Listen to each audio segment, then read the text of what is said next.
Assalamualaikum warahmatullahi wabarakatuh. Pada kesempatan kali ini, Pengadilan Agama Subang mempersembahkan hak-hak perempuan dan anak pasca perceraian. Perkawinan merupakan suatu ikatan lahir batin antara seorang pria dengan seorang wanita sebagai suami istri dengan tujuan membentuk keluarga atau rumah tangga. Pasal 113 Kompilasi Hukum Islam dan Pasal 38 Undang-Undang Nomor 1 Tahun 1974 tentang Perkawinan yang telah diubah dengan Undang-Undang Nomor 16 Tahun 2019 menyebutkan bahwa perkawinan dapat putus karena 3 hal, yaitu kematian, perceraian, dan putusan pengadilan. Perempuan dan anak adalah pihak yang paling sering merasakan dampak negatif dari sebuah perceraian. Namun, tahukah Anda bahwa ada perlindungan terhadap hak-hak perempuan dan anak?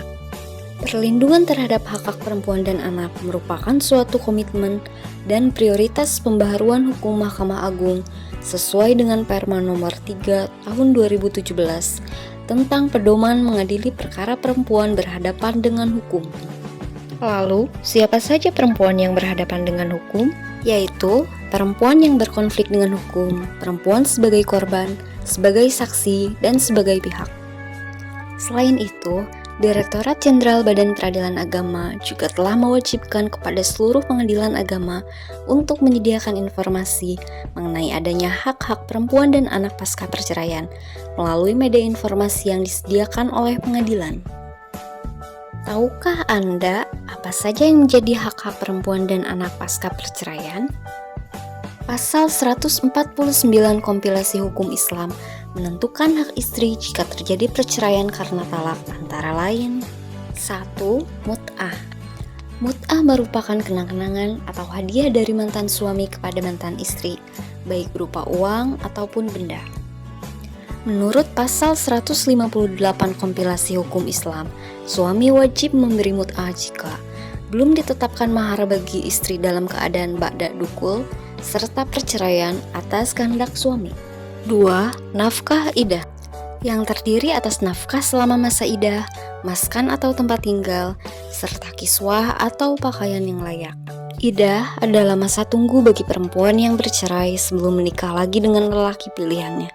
Masa idah dapat berbeda tergantung pada kondisi perempuan saat ia bercerai, yakni 3 kali masa suci atau sekurang-kurangnya 90 hari. Atau apabila dalam kondisi hamil, masa idahnya adalah sampai ia melahirkan. Lalu, apabila suami meninggal dunia, maka masa idahnya adalah selama 4 bulan 10 hari. Ketentuan lengkap mengenai masa idah dapat dilihat pada pasal 153 Kompilasi Hukum Islam.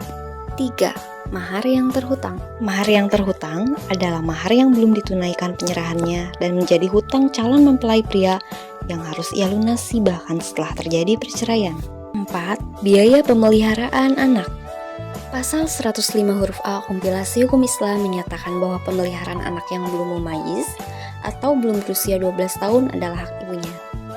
Dalam keadaan tersebut, ayah bertanggung jawab terhadap seluruh biaya pemeliharaan sang anak. Lebih lanjut, kewajiban yang ditanggung oleh sang ayah antara lain berupa tempat tinggal, biaya pendidikan, biaya penghidupan, serta perlindungan bagi anak-anaknya. 5. Nafkah masa lampau. Nafkah masa lampau atau nafkah madiyah merupakan nafkah lampau yang diberikan kepada istri apabila selama perkawinan suami tidak memberi nafkah. 6. Harta bersama.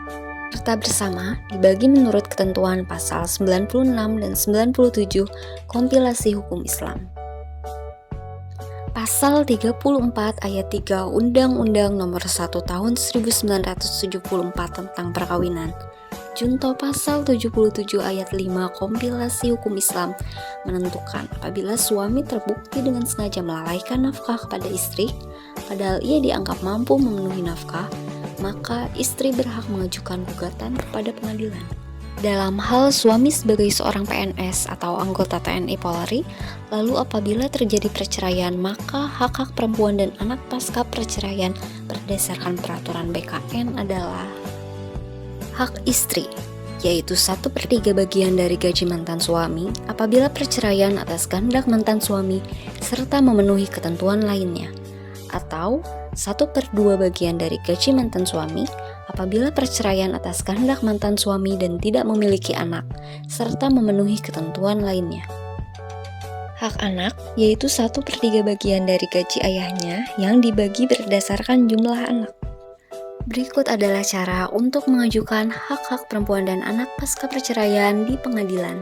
Pertama, dalam hal perkara perceraian diajukan oleh pihak perempuan atau cerai gugat, maka hak-hak perempuan dan anak pasca perceraian harus dicantumkan di dalam surat gugatan. Kedua, dalam hal perkara perceraian diajukan oleh pihak suami atau cerai talak, maka istri dapat mengajukan tuntutan balik atau rekonvensi saat agenda jawaban dalam persidangan. Namun, apabila mantan suami tidak mau memenuhi kewajibannya untuk memberikan hak-hak istri dan anak pasca perceraian yang telah diajukan dan dikabulkan oleh hakim di persidangan, maka mantan istri yang bersangkutan dapat melakukan langkah-langkah sebagai berikut. Pertama, Anda dapat mengajukan eksekusi di pengadilan agama. Kedua, Anda dapat mendatangi kantor tempat mantan suami Anda bekerja dan berkonsultasi dengan pimpinan mantan suami dengan membawa putusan pengadilan agar isi putusan diharapkan dapat dilaksanakan. Atau ketiga, Anda dapat melaporkan kepada pihak kepolisian dengan alasan mantan suami telah melalaikan kewajibannya yang telah ditetapkan berdasarkan keputusan pengadilan. Untuk mendukung terwujudnya jaminan perlindungan hak perempuan dan anak pasca perceraian, perempuan yang mengajukan gugatan diharapkan dapat menjadi pihak yang aktif bertanya untuk memastikan kelengkapan data, informasi, dan bukti-bukti yang diperlukan dalam hal penyusunan gugatan, serta menjadi pihak yang aktif di dalam proses persidangan. Untuk informasi lebih lanjut, Anda dapat mengunjungi website Pengadilan Agama Subang pada menu layanan publik bagian hak-hak perempuan dan anak pasca perceraian, atau dapat melalui scan QR Code berikut. Sekian dari kami, terima kasih.